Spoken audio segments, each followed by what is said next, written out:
ഭക്തി സിദ്ധാന്ത സരസ്വതി ഗോസ്വാമി പ്രഭുപാദരുടെ ആഗ്രഹമാണ് എവിടെയെല്ലാം ശ്രീ ചൈതന്യ മഹാപ്രഭു പോയോ അവിടെയെല്ലാം മഹാപ്രഭുയുടെ പാദമുദ്രകൾ സ്ഥാപിക്കണം. ഇത് പരമ്പര ആചാര്യന്മാരുടെ ആഗ്രഹമാണ്. അങ്ങനെ കേരളത്തിൽ 6 സ്ഥലത്ത് ചൈതന്യ മഹാപ്രഭു വന്നിട്ടുണ്ട്. അനന്തപത്മനാഭസ്വാമി, ആദികേശവസ്വാമി ക്ഷേത്രം, വർക്കല ജനാർദ്ദന സ്വാമി ക്ഷേത്രം, ചേർത്തല, ചെങ്ങന്നൂർ, കന്യാകുമാരി, ഇങ്ങനെ 6 സ്ഥലത്ത് മഹാപ്രഭു വന്നിട്ടുണ്ട്. ഈ 6 സ്ഥലത്തും ചൈതന്യ മഹാപ്രഭുവിടെ പാദചിഹ്നങ്ങൾ സ്ഥാപിക്കുക, ഹരിനാമം പ്രചരിപ്പിക്കാൻ അത് വളരെ പ്രാധാന്യപ്പെട്ട ഒരു ചടങ്ങാണ്. അങ്ങനെ 6ൽ 3 സ്ഥലങ്ങളിൽ ഇപ്പോഴായി അനന്തപത്മനാഭസ്വാമി ക്ഷേത്രത്തിനകത്ത് ചൈതന്യ മഹാപ്രഭുയുടെ പാദമുദ്രയായി, പിന്നെ ആദികേശവ ക്ഷേത്രത്തിലുമായി. ഇപ്പം 3ാമതായിട്ട് വർക്കല ജനാർദ്ദന സ്വാമി ക്ഷേത്രത്തിൻ്റെ പരിസരം. ഇവിടെ ചൈതന്യ മഹാപ്രഭു, നിത്യാനന്ദ പ്രഭു, ഭക്തി സിദ്ധാന്ത സരസ്വതി ഠാക്കൂർ, ഇങ്ങനെ പല മഹാ ആചാര്യന്മാർ, വല്ലഭാചാര്യ, ഇവരെല്ലാം വന്ന പുണ്യ സ്ഥലമാണ്.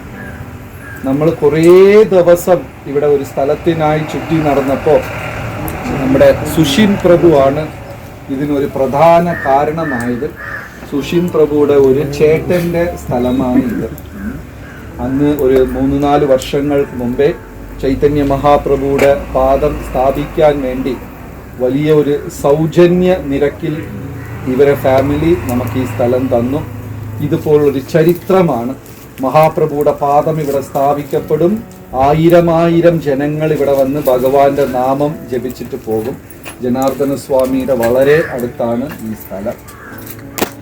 എല്ലാ ക്ഷേത്രങ്ങളും അനന്തൻ തന്റെ ശിരസിലാണ് താങ്ങി പിടിച്ചിരിക്കുന്നത്. യഥാർത്ഥത്തില് ഗുരു മഹാരാജ് പരമപൂജ്യ ജയപ്രകാശ സ്വാമികൾ അദ്ദേഹത്തിന് വന്ന് ചെയ്യണം എന്നായിരുന്നു ആഗ്രഹം. പക്ഷെ അദ്ദേഹത്തിന്റെ ശാരീരിക അവസ്ഥകൾ കൊണ്ട് അദ്ദേഹത്തിന് യാത്ര ചെയ്യാൻ സാധിക്കാത്തത് കൊണ്ട് അനന്തനെ പൂജിച്ചിട്ട് കഴിഞ്ഞ മാസം ജയപ്രകാശ സ്വാമി ഗുരു മഹാരാജ് തന്നു. അപ്പൊ നമ്മൾ ഇവിടെ അനന്തനെ സ്ഥാപിക്കാൻ പോവാണ്. അപ്പോ അനന്തനാണ് ഈ ചൈതന്യ മന്ദിരത്തിനെ താങ്ങി പിടിക്കുന്നതും.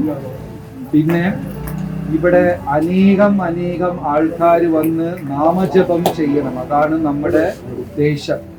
ആൾക്കാരെല്ലാം വന്ന് ഇവിടെ കൃഷ്ണഭക്തിയിൽ വരണം. അതിനു വേണ്ടിയിട്ടാണ് ഈ മന്ദിരം ചെയ്യുന്നത്. ഇതൊരു ചരിത്ര പ്രാധാന്യമുള്ള ഒരു കാര്യമാണ്. അപ്പൊ നിങ്ങൾ എല്ലാവരും ഭക്തി സിദ്ധാന്ത സരസ്വതി ഗോസ്വാമി പ്രഭുപാദരുടെ ആഗ്രഹത്തിൽ ഒരു ചെറിയ കന്നികളായി മാറിയിട്ടുണ്ട്.